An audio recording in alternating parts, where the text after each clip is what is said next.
Hello friend. वैसे तो हमको हमारे डेली लाइफ में रेगुलर यानी एक्सरसाइज वार्म अप रनिंग ये सब करते रहना चाहिए।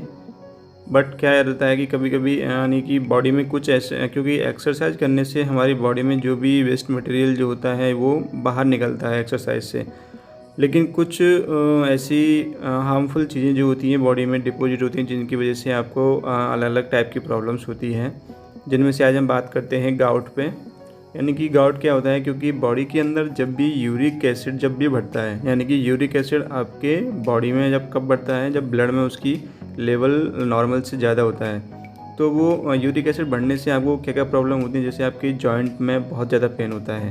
यानी कि जब भी आपकी किडनी में यूरिक एसिड का फिल्ट्रेशन अच्छी तरह से नहीं हो पाता है, तब वो यानी कि जब फिल्टर नहीं होगा तो आपकी बॉडी में यानी कि बाहर एक्सक्रीट नहीं होता है, तो आपकी बॉडी में उसका लेवल जो होता है वो बढ़ते रहता है। क्योंकि हम जो होते हैं वो यानी कि डेली रोज़ यानी प्यूरिन्स प्रोटीन्स वगैरह लेते रहते हैं, तो हमारी जब किडनी काम नहीं करती है तो वो उनका एक्सक्रीशन बॉडी से बाहर नहीं होता है, तो इसलिए वो बॉडी में अपने डिपॉजिट होना स्टार्ट हो जाता है। और जब डिपॉजिट होने के बाद में क्या होता है, हमें बॉडी में अलग अलग प्रॉब्लम्स होने लग जाती हैं। जैसे सबसे मोस्ट इम्पॉर्टेंट जो होता है, मैंने अभी आपको बताया कि जॉइंट स्टिफनेस होती है, यानी कि जॉइंट को हिलने में बहुत प्रॉब्लम आती है, आपकी मूवमेंट कम हो जाती है आपकी, यानी कि आप जब बैठे रहते हैं तो जब भी आप भी खड़े होते हैं तो आपको खड़े होने में प्रॉब्लम आती है, क्योंकि ये यूरिक एसिड मेनली कहाँ आपके जॉइंट पे डिपॉजिट होता है, जॉइंट पे इसका जमाव होता है। तो सबसे इसका इम्पॉर्टेंट जो साइन होता है वो हमें पैर के यानी अंगूठे में दिखाई देता है, क्योंकि सबसे पहले यहाँ की इसका एक साइन होता है यूरिक एसिड। अगर आपको लग रहा है कि आपके पैर के अंगूठे में स्वेलिंग है या फिर रेडनेस है, लाल पड़ रहा है, तो और आपको चलने में बहुत ज़्यादा प्रॉब्लम्स आ रही है, तो यानी कि आपकी बॉडी के अंदर यूरिक एसिड का लेवल बहुत ज़्यादा बढ़ रहा है, तो यूक्रेट ज़्यादा बढ़ रहा है। ये सबसे इम्पॉर्टेंट साइन है। तो देखिए, जब भी ये बढ़े ना, तो आपको आपका जो अंगूठा है पैर का वो बिल्कुल एकदम अलग सा दिखाई देगा, क्योंकि जॉइंट स्टिफनेस हो जाती है, रेडनेस होती है, स्वेलिंग भी आ जाती है इसमें, ठीक है। तो इसका साइन एकदम आपको बिल्कुल अलग तरीके से दिखाई देगा। और इसका दूसरा जो इम्पोर्टेंट साइन होता है वो आपके अंगूठे के अलावा आपके पैर के एंकल, यानी कि टखना जो होता है पैर का एंकल, वहाँ पे दिखाई देता है।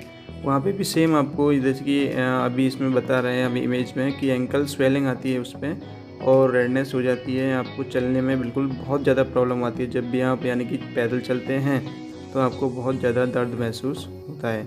तो ये सब बॉडी में यूरिक एसिड के डिपोजिशन से होता है। अब यूरिक एसिड कैसे होता है तो उसमें क्या क्या होता है वो देखिए आप। सबसे पहली स्टेज में क्या होता है, हाई यूरिक एसिड लेवल जब बढ़ जाता है, the uric acid is building up the blood and starting to form crystal around joint, यानी कि जब भी ब्लड में बढ़ता है तो वो आपके जॉइंट के अराउंड क्रिस्टल के रूप में फॉर्म में बनने लग जाता है, जिससे आपको सेकंड स्टेज में क्या होता है, बहुत ज़्यादा पेन होता है, यानी कि आपको बहुत ज़्यादा चलने में प्रॉब्लम आती है। जब भी आप कहीं चलते हैं तो आपको जॉइंट पेन इतना बहुत ज़्यादा सीवियरली होता है।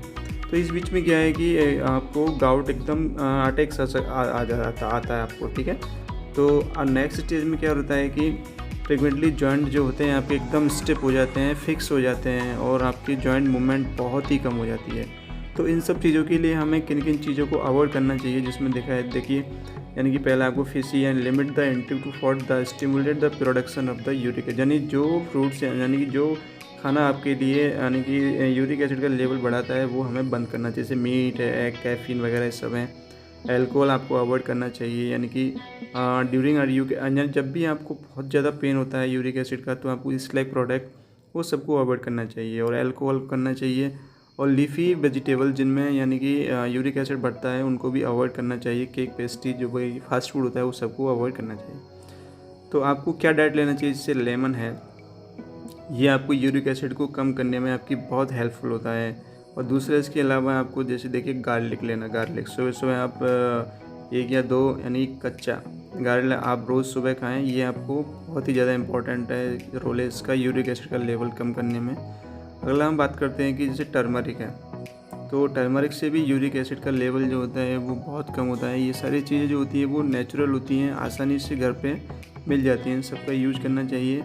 अगला है जैसे कि यानी कि जिंजर है, तो जब भी आप चाय के शौकीन हैं तो ज़रूर उसमें चाय पीजिए आप, लेकिन उसमें विदाउट शक्कर के और उसमें जिंजर डाल के चाय पिए, नहीं तो चाय आपको छोड़ना पड़ेगा।